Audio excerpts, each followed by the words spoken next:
नमस्कार बच्चों, डी-राज online classes में आपका स्वागत है। आज हम लोग वास्तविक संख्या का सवाल सिद्ध करें। √2 एक अपरिमेय संख्या है, इसके बारे में सीखते हैं। सबसे पहला चीज़ ये जानना है, √2 एक अपरिमेय संख्या है। क्या है? √2 एक अपरिमेय संख्या है। इसे हम लोगों को सिद्ध करना है कि √2 एक अपरिमेय संख्या है। कैसे?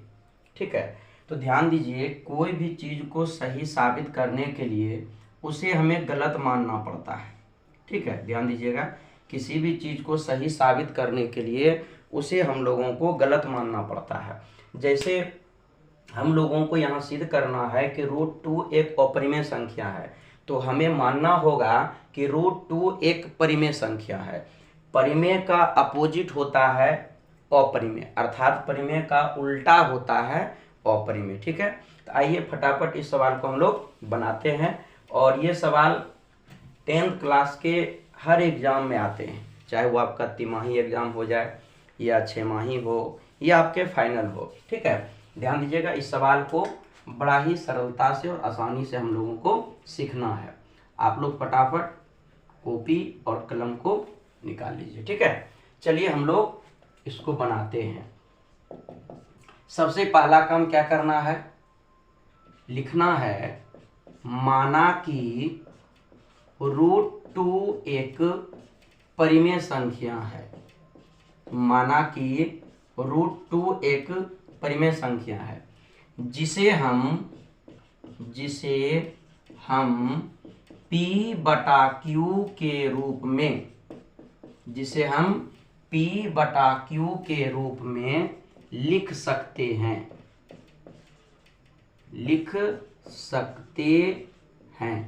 ठीक है, ध्यान दीजिए, क्या लिखें? माना कि √2 एक परिमेय संख्या है, जिसे हम P/Q के रूप में लिख सकते हैं। ठीक है, ध्यान दीजिए, जहां P और Q दो पूर्णांक है। P और Q क्या है? पूर्णांक है। ठीक, एवं ध्यान दीजिए, ऐसा पूर्णांक है कि Q is not equal to 0। Q is not equal to 0, अर्थात Q जो है 0 के बराबर नहीं होना चाहिए। जैसे समझिए, P/Q जब हम लिखते हैं तो ये एक भिन्न है। ठीक है, इसे हम लोग परिमेय संख्या बोल सकते हैं। लेकिन अगर Q का मान 0 हो जाए तो P/0, ठीक है, इसका मान क्या हो जाएगा? इन्फिनिटिव हो जाएगा। ठीक है, इसलिए हम लोग कह सकते हैं कि ऐसा P और Q दो पूर्णांक है जहां Q जो है आपका 0 के बराबर नहीं होगा। ठीक है, चलिए इससे आगे बढ़ते हैं। उसके बाद क्या लिखना होगा? हमें पुनः मानना होगा। ध्यान दीजिए, पुनः माना कि P एवं Q का एक के अलावा कोई उभयनिष्ठ गुणनखंड नहीं है। कोई उभयनिष्ठ का मतलब क्या होता है? कॉमन। ठीक है, कोई उभयनिष्ठ गुणनखंड नहीं है। ठीक है, इसलिए P और Q सह अभाज्य है। सह अभाज्य, जिसे हम लोग बोलते हैं को प्राइम है ना। P और Q सह अभाज्य है। ध्यान दीजिए, यही आधार मेरा बनेगा, यही आधार हम लोगों का बनेगा √2 को गलत करने का। ठीक है, अब एक बात आती है कि यह सह अभाज्य क्या है। ध्यान दीजिए, इस पर थोड़ा सा गौर से ध्यान दीजिए कि यह सह अभाज्य क्या होता है।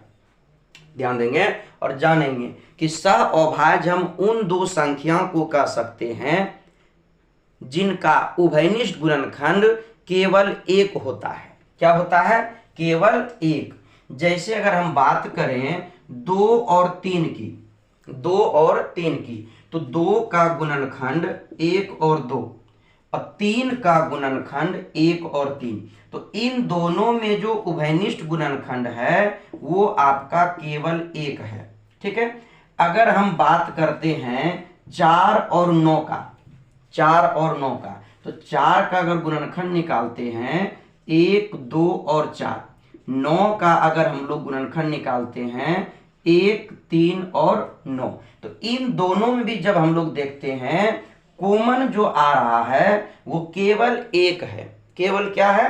1 है। एक और देख लेते हैं कि अगर आपके पास 16 और 25 है, 16 और 25 है, 16 को जब हम लोग तोड़ते हैं 1, 2, 4, 8 और 16, अगर 25 को तोड़ते हैं तो 1, 5 और 25, तो इन दोनों में भी जब हम देखते हैं तो दोनों का कॉमन क्या आ रहा है? केवल 1 आ रहा है। तो हम कह सकते हैं कि 16, 25 को प्राइम नंबर है, अर्थात सह अभाज्य संख्या है। उसी तरह से 4 और 9 भी आपका क्या है? को प्राइम नंबर है। उसी तरह से 2 और 3 आपका क्या है?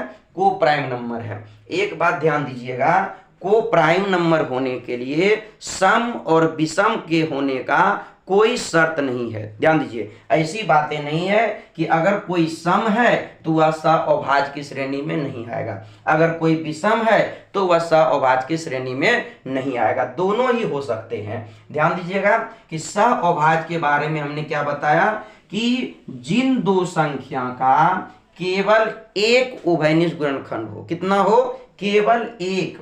एक कहने का मतलब क्या? केवल अंक वाला एक, इन्हें कि एक ही को गुणनखंड हो, तो अर्थात वो भी बात कहेंगे तो केवल एक ही आता है।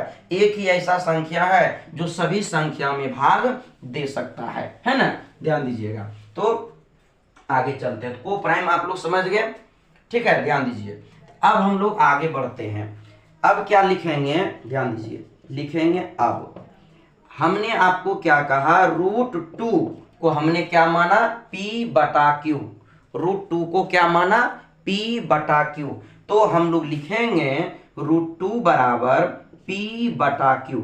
ध्यान दीजिए, इस 2 का रूट को हटाना है, इस 2 के रूट को हटाना है। तो इस 2 के रूट को हटाने के लिए हम लोगों को दोनों तरफ वर्ग करना पड़ता है। क्या करना पड़ता है? दोनों तरफ वर्ग करना पड़ता है। ठीक है, ध्यान दीजिए। तो हम लोगों को यहां पर लिखना होगा दोनों तरफ वर्ग करने पर, दोनों तरफ वर्ग करने पर। ठीक है, ध्यान दीजिए, ये हो जाएगा आपका √2 का स्क्वायर, वर्ग का मतलब होता है पावर 2। ठीक है, और यहां आ जाएगा P/Q, इस पर भी पावर क्या आ जाएगा? 2। ठीक है, चलिए, जब हम लोग √2 का स्क्वायर करते हैं तो डायरेक्ट हम √2 का स्क्वायर को हम 2 लिख सकते हैं। क्यों लिख सकते हैं? ध्यान दीजिए, यहां पर अगर कहा जाए √2 का स्क्वायर तो इसका मतलब होता है कि √2 को 2 बार लिखना है। कितनी बार लिखना है? 2 बार लिखना है। और आपको पता है कि रूट वाला संख्या जो अंदर अंदर होता है वो अंदर से अंदर वाली संख्या में गुना होता है और बाहर से बाहर वाले संख्या में गुना होता है। तो अंदर में दोनों 2 है, तो दोनों 2 को गुना कर देंगे तो हो जाएगा 2 दूनी 4। ठीक है, और √4 का मान होता है आपका 2।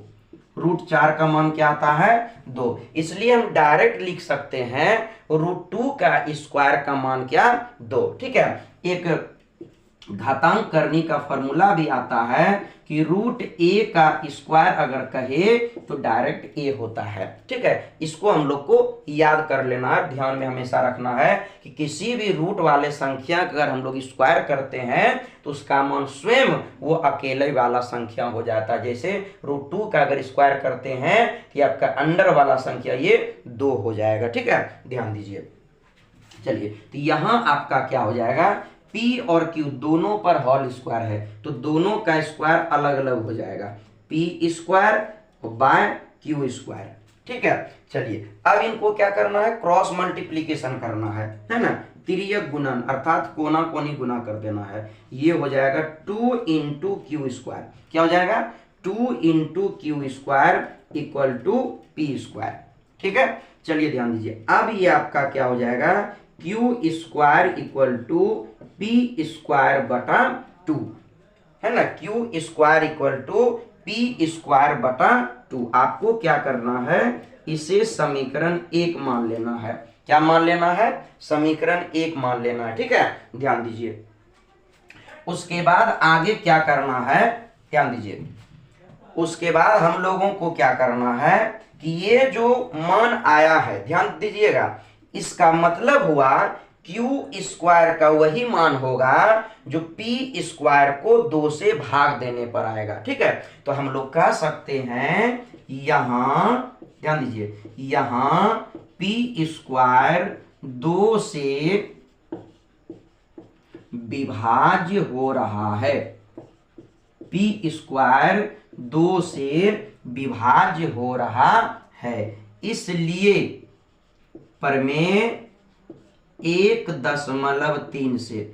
अब बात आती कि सर ये 1.3 प्रमेय क्या है, तो ध्यान दीजिए, जब हम लोग कोई सवाल बनाते हैं पाइथागोरस से जुड़ा हुआ, तो हम लोग वहां लिखते हैं कि पाइथागोरस प्रमेय से। क्या लिखते हैं, पाइथागोरस प्रमेय से। उसी तरह से प्रमेय 1.3 10th के एनसीईआरटी बुक के प्रमेय 1.3 में इस बात को सिद्ध किया गया है, साबित किया गया है कि यदि किसी संख्या के स्क्वायर में, यदि किसी संख्या के स्क्वायर में कोई संख्या अगर भाग दे रहा है, क्या कह रहे हैं, ध्यान से सुनिएगा, यदि किसी संख्या के स्क्वायर में कोई संख्या भाग दे रहा है तो वो संख्या अकेला, है ना, तो वो संख्या अकेला उस संख्या को भाग देगा।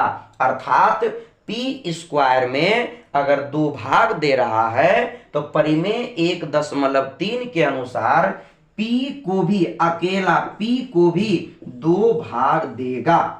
ध्यान दीजिएगा, प्रमेय 1.3 में क्या कहा कि यदि किसी संख्या के वर्ग में किसी अन्य संख्या से भाग लग रहा है तो वह अन्य संख्या उस संख्या के बिना वर्ग वाले संख्या अर्थात साधारण संख्या को वो भाग देगा, अर्थात उसे विभाजित करेगा। ठीक है, ध्यान दीजिए। तो यहां आपको एक पॉइंट लिखना होगा प्रमेय 1.3 से। तो प्रमेय 1.3 से क्या होगा, पी भी, ध्यान दीजिए, पी भी 2 से विभाज्य होगा।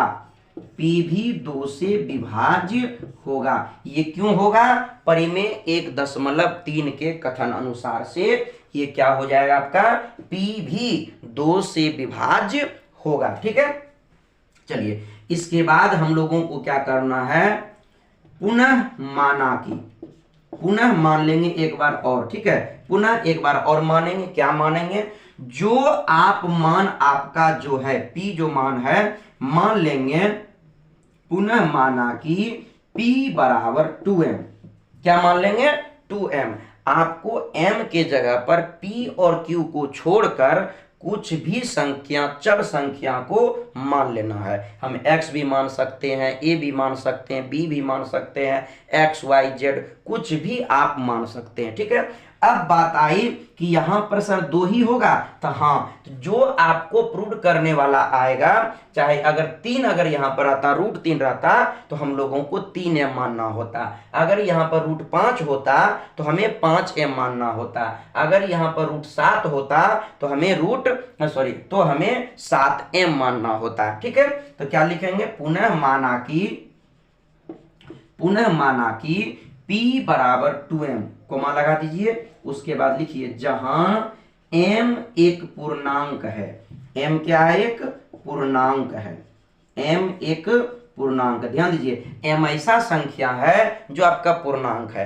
पूर्णांक हम उसी संख्या को कहते हैं कि जो, ध्यान दे दीजिएगा, 0 से पहले वाली संख्या और 0 के बाद वाली संख्या। अर्थात समझे तो अगर हम लोग संख्या रेखा पर चलते हैं, किस पर चलते हैं, संख्या रेखा पर, तो बीच में होता है आपका 0। ठीक है। और 0 से दाएं चलने पर जितनी भी सारी संख्या आएगी वे सारे के सारे संख्या प्लस में आते हैं, ठीक है। 1 2 3 4 5 6 और 0 से पहले जो संख्या आएंगे वो आएगा आपका -1 -2 -3 -4। तो ये सारा संख्या प्लस वाला और माइनस वाला दोनों ही संख्या आपका पूर्णांक हो जाता है, ठीक है, ध्यान देंगे। कोई डाउट इसमें भी? चलिए आगे बढ़ते हैं। अब जो आपका ये मान आपने माना है p बराबर 2m, इस मान को समीकरण 1 पे आकर के रख देना है ना। p का मान समीकरण 1 में आकर के रख देना है, ठीक है, ध्यान दीजिए। तो हम क्या लिखेंगे? समीकरण 1 में p का मान, किसका मान?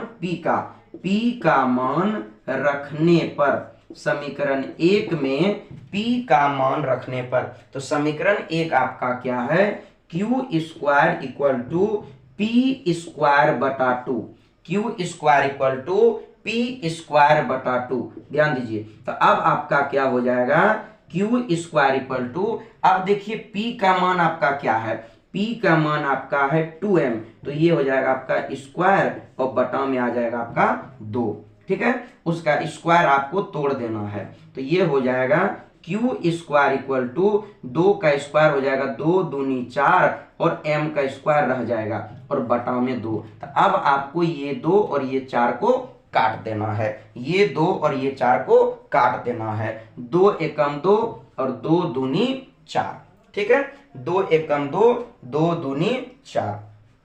चलिए थोड़ा सा हम यहाँ आ जाते हैं, जगह की कमी है। अब देखिए ये क्या हो जाएगा?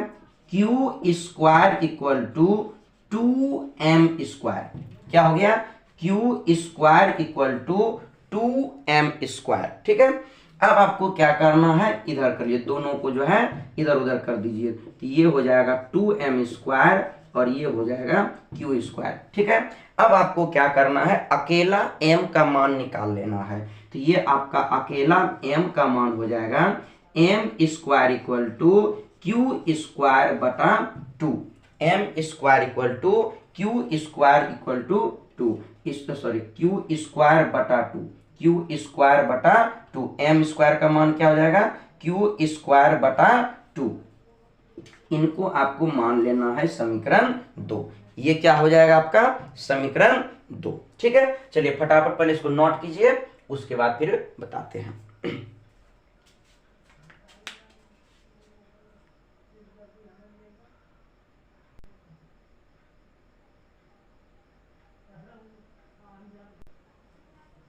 चलिए ध्यान दीजिए, ये आपका क्या आ गया? q square equal to, sorry m square equal to q square बटा 2, क्या आ गया? m square equal to q square बटा 2। तो यहां भी देखिए, जिस तरह से समीकरण 1 में हम लोगों ने माना या जिस तरह समीकरण 1 में हम लोगों ने किया हल, उसी तरह से समीकरण 2 में भी आपको वही चीज लिखना पड़ेगा, ठीक है। ध्यान दीजिए, जैसे यहां पर देख रहे हैं कि m स्क्वायर बराबर आपका क्या आ रहा है? q स्क्वायर बटा 2, तो हम लोग लिख सकते हैं यहां, ध्यान दीजिए, यहां q स्क्वायर 2 से विभाज्य हो रहा है, q स्क्वायर 2 से विभाज्य हो रहा है। ध्यान दीजिए, क्या बोले? q स्क्वायर 2 से विभाज्य हो रहा है, इसलिए प्रमेय 1.3 से, परिमेय 1.3 से q भी 2 से विभाज्य होगा, विभाज्य होगा, या आप उसे विभाजित होगा भी लिख सकते हैं, ठीक। अब आइए, जब ये दोनों बात हमारे सामने आ गई कि p स्क्वायर को भी 2 भाग दिया तो p को भी 2 भाग देगा। चलिए अब देख रहे हैं कि q स्क्वायर को 2 भाग दे रहा है तो q को भी 2 भाग देगा। तो कहने का मतलब है p और q को एक ऐसा संख्या भी है जो भाग दे रहा है, और वह संख्या कौन है आपका? तो 2 है, ठीक है। ध्यान दीजिए कि यहां हमने दिखा दिया कि p और q को P और Q को भाग देने वाला एक और संख्या है जो 2 है, अर्थात P और Q का एक और उभयनिष्ठ गुणनखंड 2 है ना। जैसे हम लोगों ने माना था कि P और Q का एक के अलावा अंक एक के अलावा कोई उभयनिष्ठ गुणनखंड नहीं है, लेकिन यहां हम लोगों ने दिखा दिया कि P और Q का एक और उभयनिष्ठ गुणनखंड है जो कि 2 है। जो क्या है, गुणनखंड क्या होता है, जो उसको भाग देता है। तो यहां हम दिखा रहे हैं ना कि P और Q को 2 भाग दे रहा है। ठीक है, चलिए तो हम लोगों को लिखना भी होगा। सिद्ध करने के लिए आपको अलग अलग चीज को आपको लिख करके उसे सिद्ध करना पड़ता है ना, ध्यान दीजिएगा। अब हम लोगों को लिखना है, इसलिए P एवं Q का एक के अलावा कम से कम P एवं Q का एक के अलावा कम से कम एक और उभयनिष्ठ गुणनखंड, एक और उभयनिष्ठ गुणनखंड 2 है ना। इसलिए हम कह सकते हैं ना कि P एवं Q का एक के अलावा कम से कम एक और उभयनिष्ठ गुणनखंड 2 है। यह तो हम कह सकते 2 भी है, एक और उभयनिष्ठ गुणनखंड 2 भी है ना। इसलिए इसको चूंकि लिखिए, ठीक है, इसको लिखिए, इसलिए P एवं Q सह अभाज्य नहीं है। ठीक है, तो हम क्या बता दिए कि P और Q सह अभाज्य नहीं है। तो लिख सकते हैं, अतः हमारे द्वारा किया गया कल्पना गलत है कि P एवं Q सह अभाज्य है। इसलिए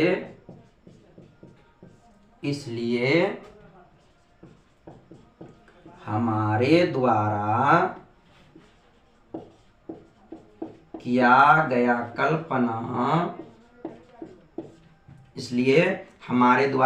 कल्पना यह भी गलत है कि √2 एक परिमेय संख्या है। तो पुनः फिर हम लोग यहां लिख देंगे, अतः √2 एक अपरिमेय संख्या है, अपरिमेय संख्या है। ये आपका हो गया पूरा का पूरा आंसर। अगर आप इस तरह से बनाइएगा तो आपका 1 नंबर भी नहीं कटेगा। ठीक है, ध्यान दीजिए, ये जो तरीका है ये तरीका पूरा एनसीईआरटी बेस पर है। ठीक ना, अर्थात ये जो तरीका हमने आपको बतलाया ये पूरा तरीका एनसीईआरटी बुक के आधार पर है। ठीक ना, इसमें नंबर कटने की कोई भी गुंजाइश नहीं है। थोड़ा सा लिखना पड़ता है, लेकिन विश्वास मानिए अगर आप रिवीजन करते रहिएगा तो इतनी सी बात कोई बड़ी बात नहीं है। इतना लिखना ये तो तुरंत आपको याद हो जाएगा और आपको रटा जाएगा। ठीक ना, जैसे आप 2-4 सवाल को बनाइएगा तो आपको याद हो जाएगा। आपको इस सवाल को याद कैसे रखना है, अभी आपको इसको उतार लेना है। ठीक है, नोट कर लेना है। उसके बाद घर में आपको जाकर के इसको 2 से 3 बार 2 से 3 बार देख देख करके बनाइए, ठीक है। उसके बाद फिर अपने मन से एक बार बनाइए।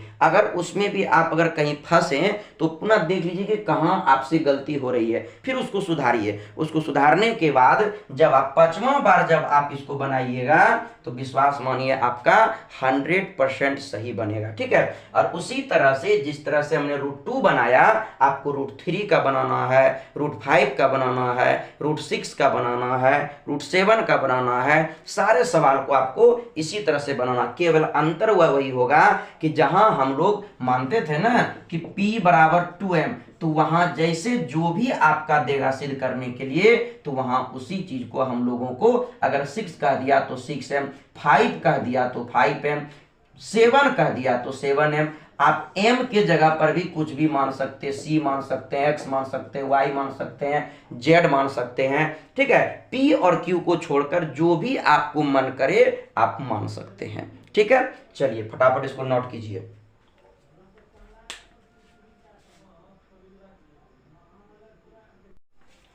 चलिए एक और सवाल की ओर बढ़ते हैं।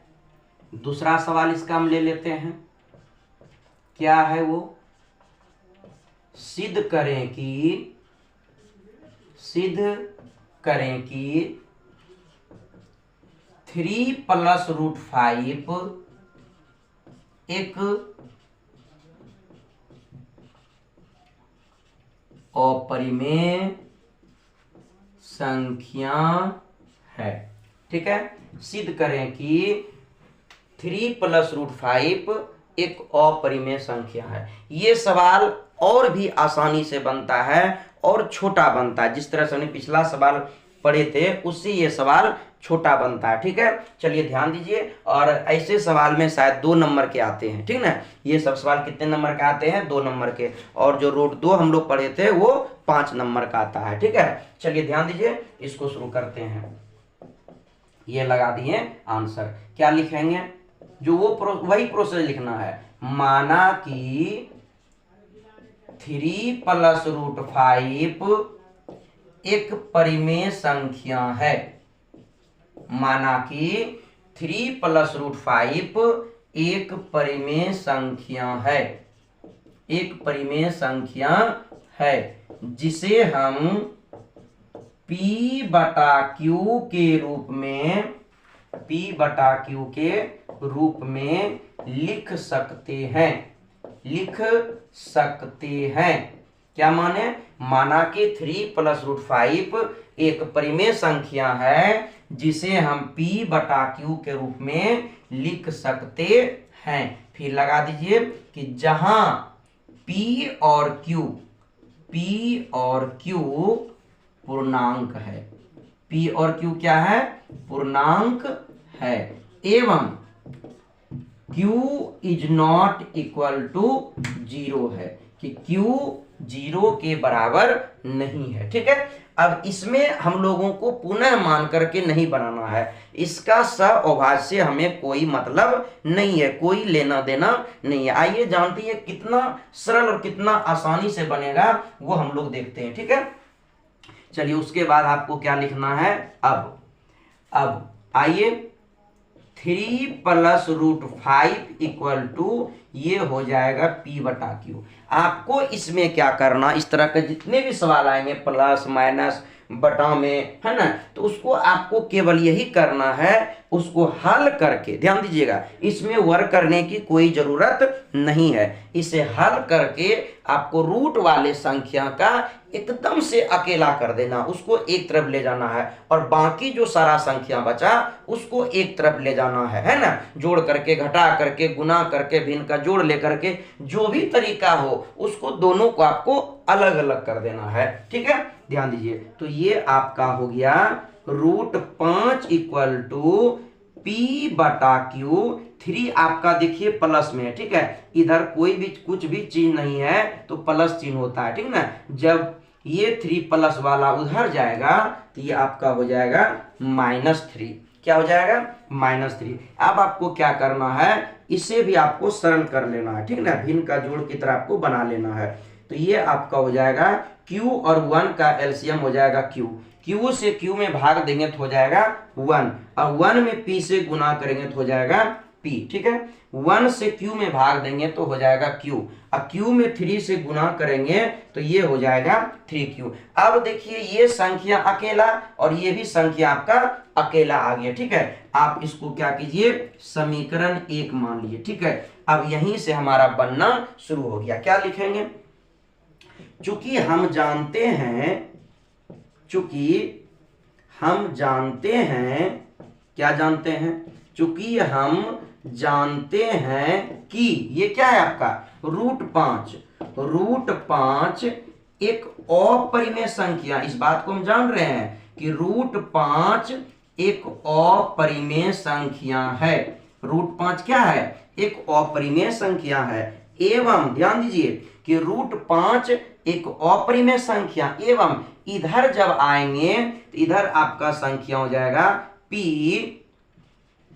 3q, है ना, या तो आप बोल सकते हैं p q एवं, ध्यान दीजिए p q एवं 3q, p q एवं 3q। ये सभी ध्यान दीजिए, ये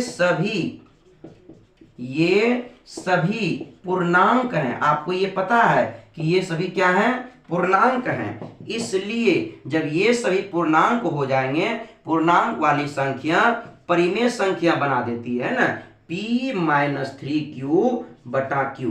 इसलिए p-3q बटा q एक परिमेय संख्या है, एक परिमेय संख्या है। जब हम कहेंगे कि ये तीनों जो है आपका पूर्णांक है, तो इन तीनों पूर्णांक से जो संख्या बना वो आपका क्या बनेगा, परिमेय संख्या। कब बनेगा, कि जब q is not equal to 0 होगा, है ना, कि q आपका 0 के बराबर नहीं होनी चाहिए, ठीक है। चलिए ध्यान दीजिए, उसके बाद हम लोगों को क्या करना है, अब देख लीजिए कि क्या आपको पता है परिमेय और अपरिमेय कभी भी बराबर हो सकता है, कभी भी वो दोनों बराबर नहीं होते हैं, और ना कभी हो सकता है। तो हम लिखेंगे, चूंकि पहले क्या आया √5, तो √5 अपरिमेय है, चूंकि अपरिमेय संख्या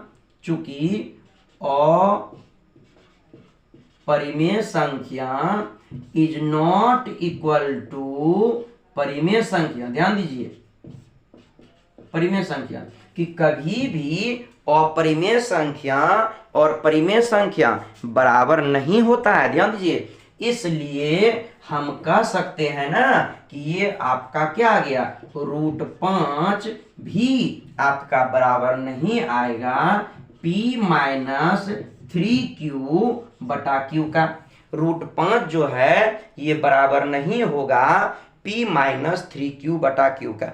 हम उनको दिखा रहे हैं कि ये बराबर नहीं होगा, लेकिन जब उसे परिमेय संख्या मान करके चलते हैं तो ये बराबर हो रहा है, ठीक ना। तो ये दोनों एक दूसरे का क्या कर रहा है, विरोध कर रहा है ना, एक दूसरे का दोनों अपोजिट हो रहा है ना, उल्टा हो रहा है। तो हम लोग कहेंगे, इसलिए ध्यान दीजिए, हमारे द्वारा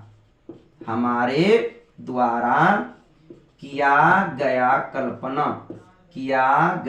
कल्पना, इसलिए हमारे द्वारा किया गया कल्पना गलत है कि 3 + √5 एक परिमेय संख्या है, एक परिमेय संख्या है। तो हम लिख सकते हैं नीचे, अतः 3 + √5 एक अपरिमेय संख्या है। क्या है, एक अपरिमेय संख्या है, ठीक है। ध्यान दीजिए, आपका हो गया आंसर। बहुत सरल साधारण भाषा में हमने आपको इसको बता दिया, ठीक है। चलिए फटाफट इसको नोट कर लीजिए, ठीक है।